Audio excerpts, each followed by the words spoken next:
মূল টপিকে চলে যাব। This is a high time to enjoy our keynote speaking. Now I'd like to request our honorable keynote speaker, the honorable former president of American Library Association (ALA) USA and the chair of the School of Information Studies, Queens College City University, New York, USA, Professor Dr. Emily Drabinowski. I'd like to request her to present her tremendous keynote for us. Thank you, ma'am.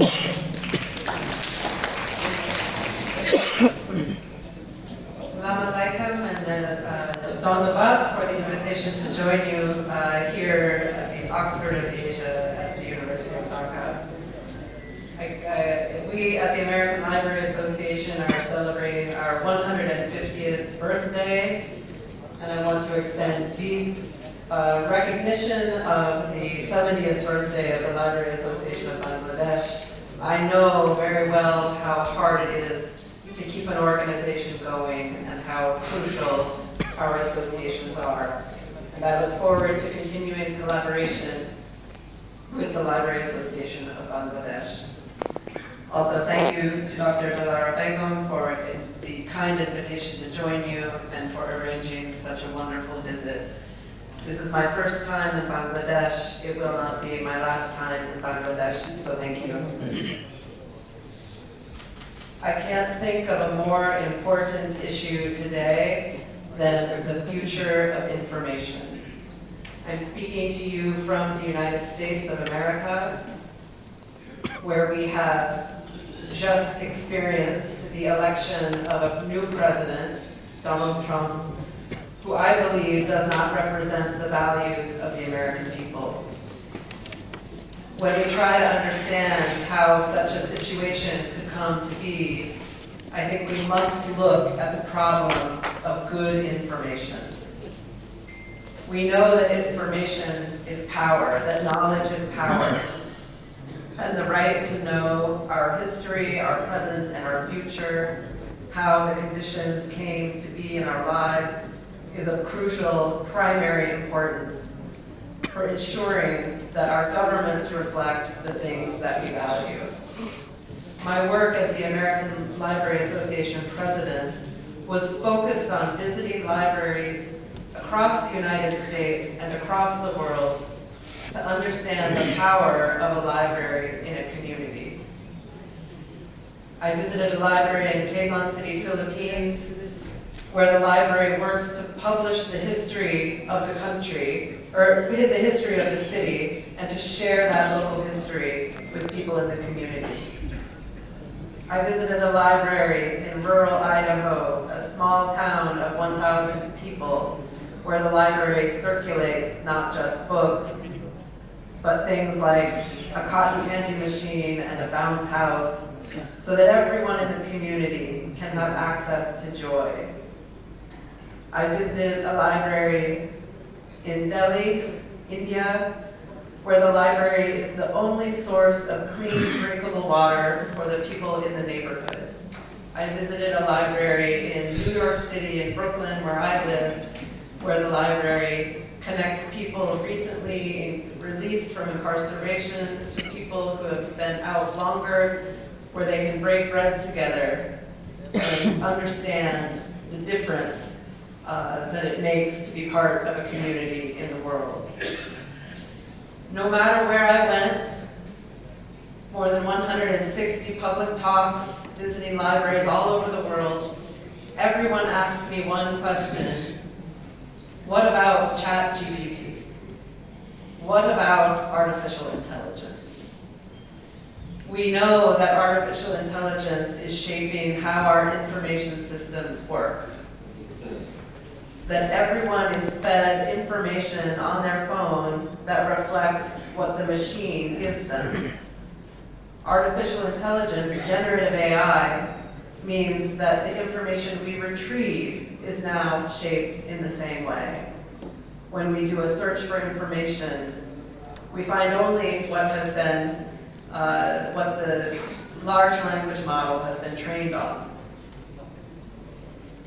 It's been hard not to approach artificial intelligence with a sense of fear.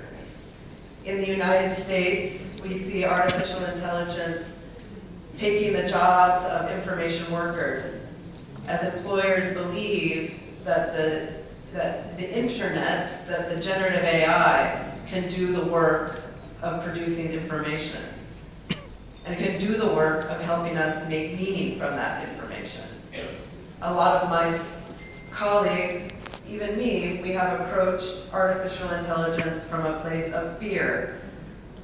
Won't it replace us? But we know that it won't. We know that the information that circulates without human engagement, without human discussion, without information literacy, produces the kinds of political conditions we see in the United States right now. So rather than respond to artificial intelligence with fear, I think we need to recognize that the technology is here with us and that the technology is shaping information flows globally across the planet, and that the problem that it represents is a shared problem between us in the United States, people here in Bangladesh, people all over the world. That means that our intervention and our engagement with these tools must be global and collaborative as well.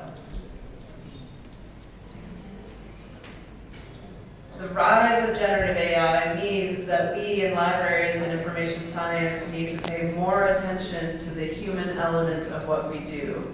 That it is our job, and only our job, to help our users understand what information they're seeing and what it does not tell them, right? And what the information says that is inaccurate, that is not representative of what the truth really is. So I am most impressed when I visit libraries and see that they take this information literacy piece very seriously. That we teach our students not just how to use generative AI tools to help them ask better questions or shape their queries in a different kind of way, but also that we help them understand that when they retrieve a piece of information that is just emerging from the machine, that it cannot accurately reflect what we know about the world. Everywhere I go, when I talk to librarians, they know this. We know that our role is to teach people how to use these new tools and how to understand their limitations. The larger challenge is persuading the people responsible for funding libraries and supporting libraries of the essential nature of our role. We won't convince them simply because we're right or simply because we know what the limitations of AI are. We will only persuade the people that they need to fund us and care about us as professionals if we are able to build the kind of collective power that makes that claim impossible to ignore. That is why collaborations such as these here at the International Conference are so important, and why I hope that this is the first of many conversations between me and my colleagues in the United States, working in the LIS fields, and those of you working here in Bangladesh. It has been a distinct honor to learn from so many of your colleagues since my time here about the good work happening in Bangladesh, to understand how AI helps us produce new information, and also what it is doing to threaten our jobs and make it more difficult to persuade students to come into our libraries and work. But I know and I believe that as LIS professionals, we are in the right place at the right time to make a real impact on how AI is used and implemented in universities, in cities, in public libraries, in school libraries, all across the globe. I'll admit I didn't want to think about AI. I felt I had lived long enough that I did not need to learn a new technology. But I was wrong. And one of the ways that I know I'm wrong is through the conversations I've had here in Bangladesh with LIS professionals and students who understand that AI does not control us. It does not determine what our information world will look like. That continues to be work that we do, that is our responsibility as the people who think not just about how to make the technology work better, but how the technology shapes human lives and communities. We are the only people, the only field, the only discipline that thinks about the nexus of technology and people in the way that we do. And if we are to pull ourselves, and I suppose I'm speaking to myself more than anyone, if those of us in the US are going to pull ourselves out of a political culture that is quite challenging, it will be information, the knowledge that we share and build together, that will lead us in that way. Dhaka for the kind invitation to join you and to learn from all of you, and I look forward to our next 2 days together. Thank you.